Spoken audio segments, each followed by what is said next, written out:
Hi guys, so we didn't forget about you this month. We're still celebrating mothers and we have an amazing story from Miss Keke. She is so dear to me and she's going to talk about her journey towards motherhood. I hope that you enjoy and we have great things in store for you. Stay tuned.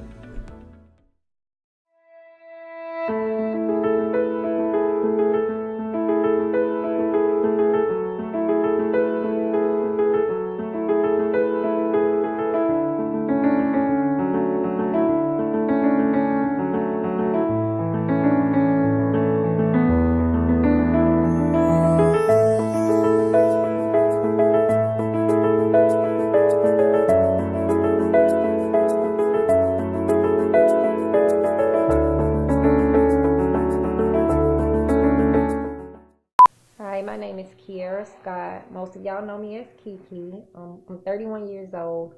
I am married to Whitman Scott, and in 2011, about 4 months after we started dating, I became pregnant, and I was 16 weeks pregnant when I went to the doctor for the very first time.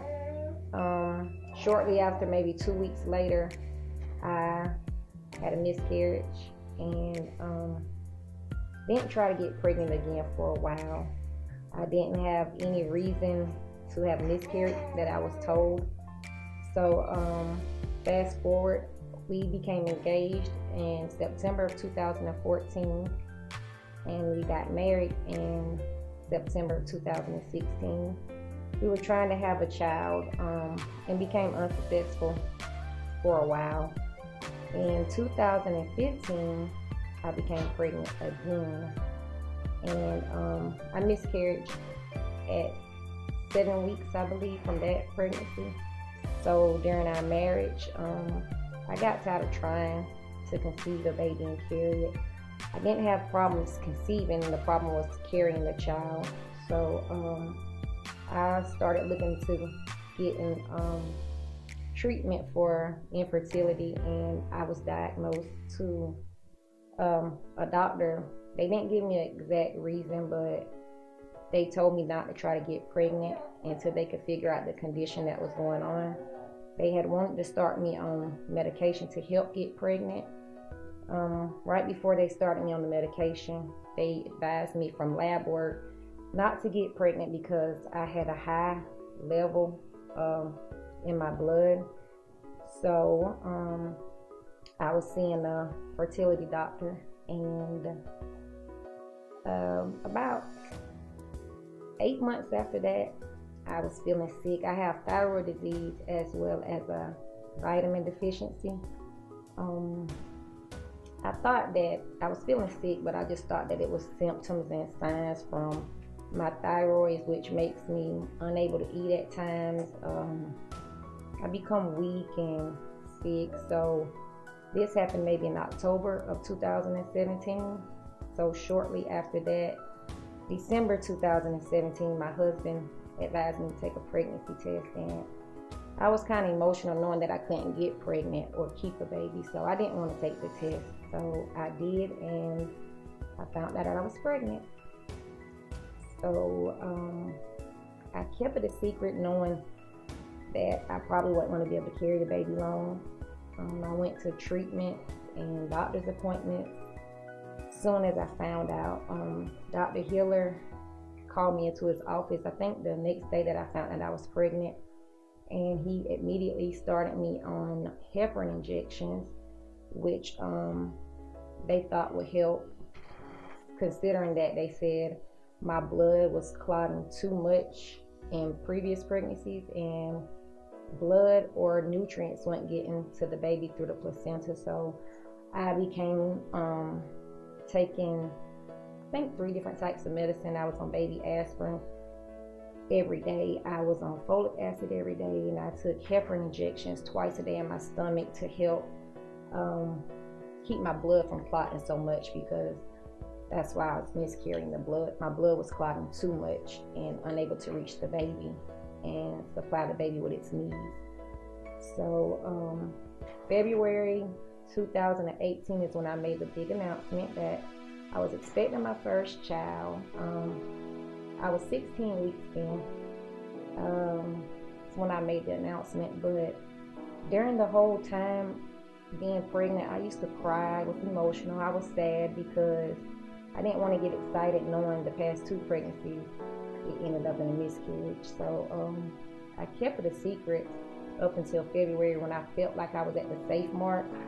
And the doctors told me that anything after 16 weeks was considered being pregnant, because I didn't think that I was pregnant. But I got to 16 weeks before I made my announcement. I was excited, but I remember I went to church one day, and I wasn't emotional in church. I didn't cry in church, but right when I was getting up to leave, I didn't see this lady standing there. I never saw her until she grabbed my arm, and she grabbed me by my arm, and she just told me, she said, whatever you're going through, you have to let it go and let God. She said, it's bigger than anything that you can do about it. No matter how much you worry about the situation, you just have to let go and let God.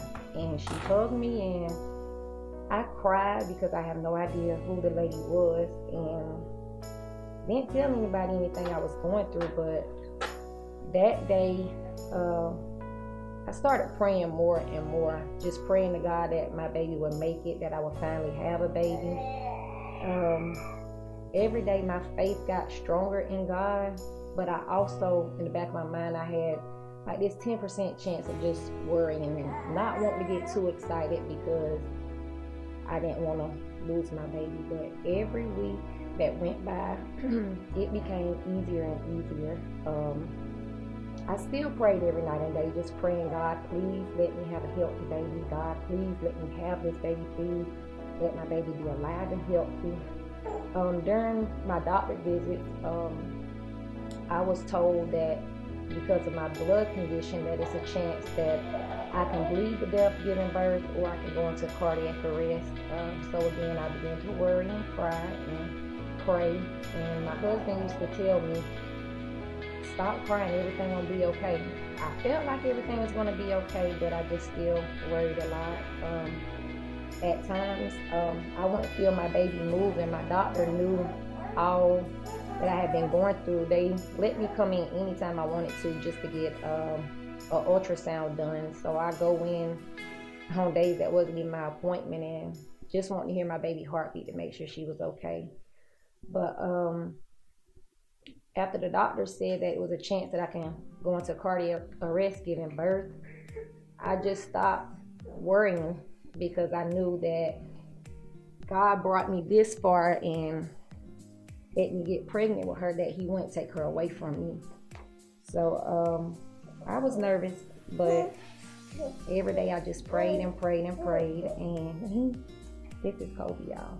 Everybody probably know her by now, but every day I just prayed. And when it was time for me to go have my baby, I was calm. Out of the whole 9 months, that was the only time that I was calm. So during delivery, when they got ready to set me up to push, my husband looked at me and he said, "You okay?"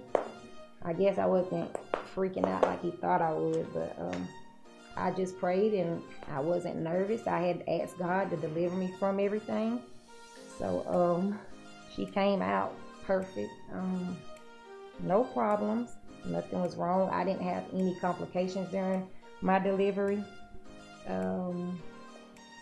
Afterwards, I didn't have any complications. I had to still take the heparin injections for 3 more months, just to make sure that I didn't have any blood clotting that could lead to the travel and cause problems. But trying to get pregnant, it was more emotional than hard, because I tried for so long to get pregnant, and when it finally happened, I lost faith a little bit. But I knew once upon a time I just finally accepted it and just said maybe God didn't want to bless me with my own child, because I have 2 stepdaughters and I have a lot of nieces and nephews that I'm around and do stuff with and treat them like my own kids. So I finally had accepted that I wasn't going to have my own kids until I did. Some advice I have to moms trying to get pregnant: don't give up. Even if adoption is an option, if that's what you want, but just even if they tell you you can't get pregnant, I was told that forever. But just pray on it and ask God for guidance, because that's what I did for years. I just said that whenever God see me fit to have a child, whenever he think it's my time, I know I will have a child. Like I said, I'm 31 with my first one. Took a long time, but she's finally here, and I'm glad she's here. I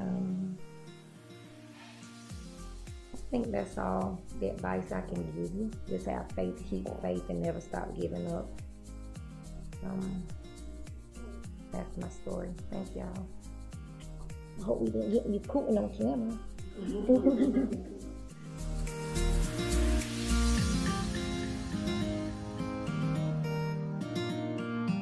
I was so nervous, but I used to have to go every week to get cervical checks. But one time when I was pregnant, they found a hot spot on her chest, and they told me that was a marker for Down syndrome. Said there was a chance that my baby could have Down syndrome. Well, she doesn't. Yeah. Oh, well. Yeah, we're gonna keep those out. That's that. Yay!